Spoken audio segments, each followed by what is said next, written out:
propiedad de la tierra en el Uruguay es el resultado de un proceso que comenzó con la conquista y la colonización europea y en particular española desde principios del siglo XVII. Hay que notar que en las sociedades indígenas los derechos sobre la tierra eran sobre todo costumarios y ancestrales.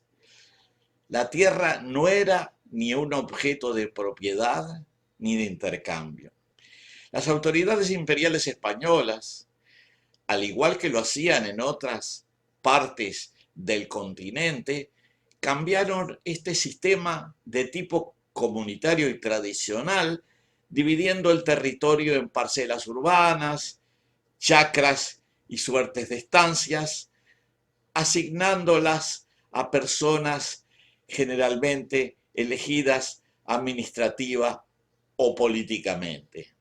Al mismo tiempo, iban procediendo a la eliminación física de las comunidades indígenas que gradualmente perdieron todo tipo de control sobre la tierra e incluso sobre sus vidas.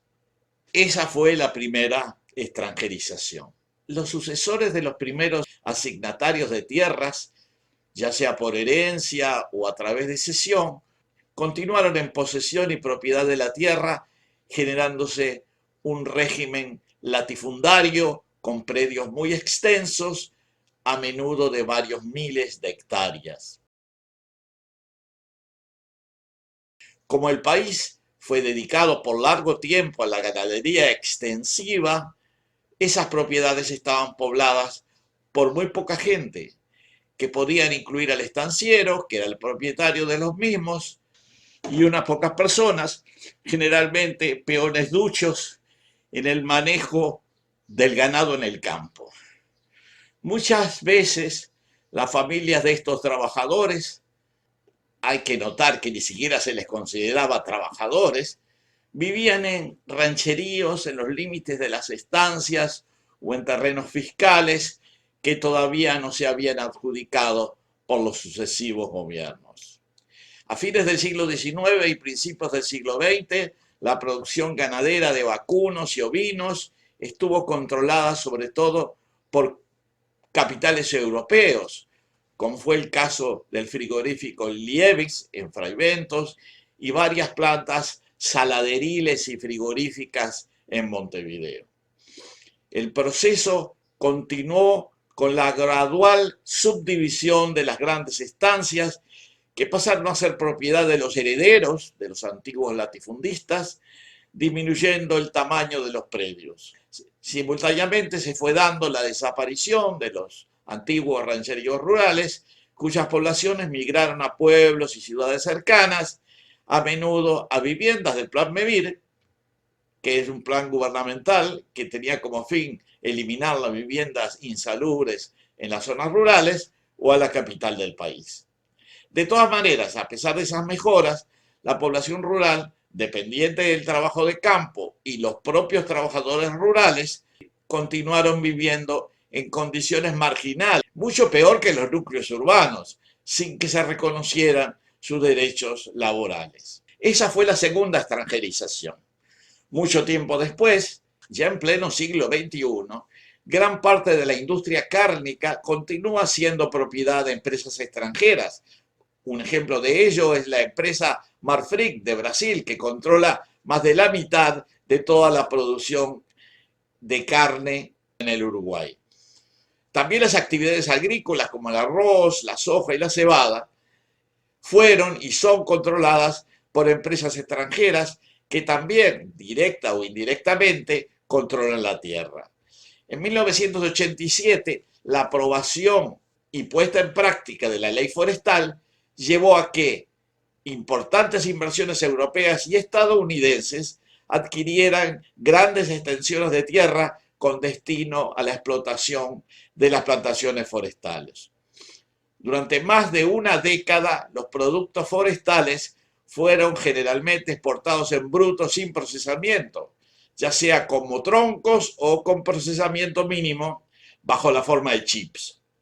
En los siguientes años, a medida que algunas empresas extendían sus propiedades, se fueron creando las condiciones para la instalación de plantas industrializadoras.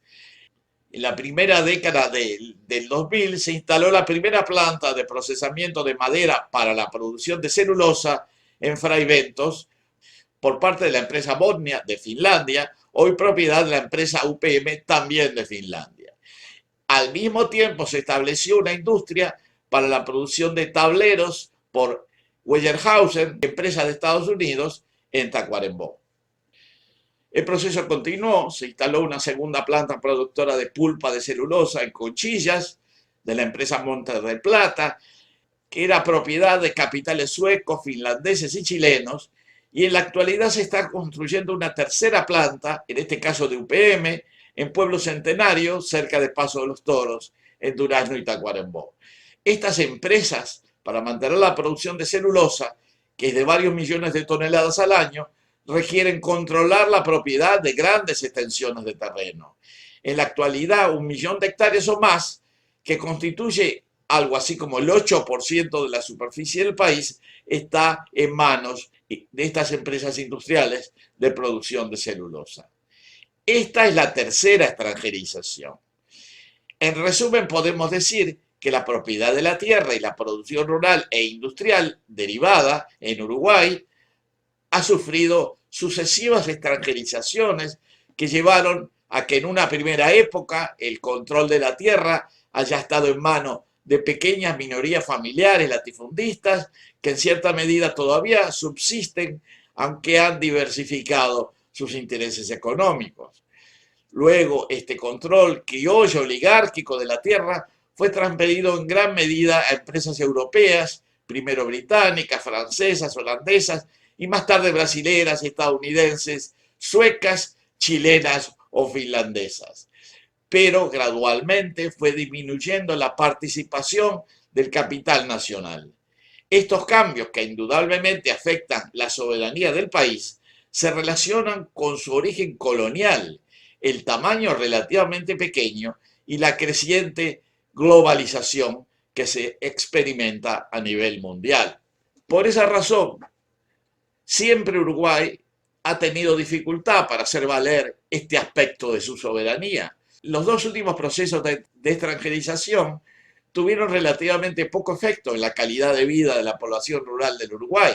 Los trabajadores y pobladores rurales, hasta fines del siglo XX, prácticamente continuaron viviendo en condiciones de gran vulnerabilidad u obligados a migrar de sus pagos originales.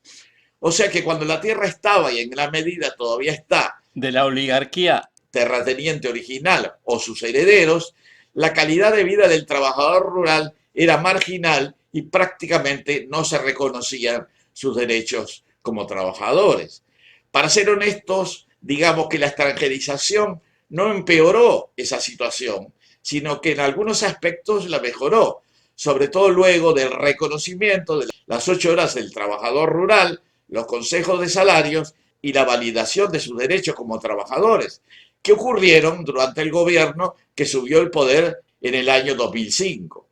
En este nuevo gobierno que asumió a principios de 2020, con muchos propietarios y empresarios rurales vinculados con aquella vieja oligarquía terrateniente, los trabajadores ven que sus derechos vuelven a estar amenazados y hay bastante incertidumbre sobre el futuro. Me atrevo a decir que en este momento es difícil saber si el principal problema del Uruguay es la extranjerización, que reconocemos puede ser un serio problema, o la recuperación del control de la tierra y los circuitos comerciales e industriales por las oligarquías rurales criollas.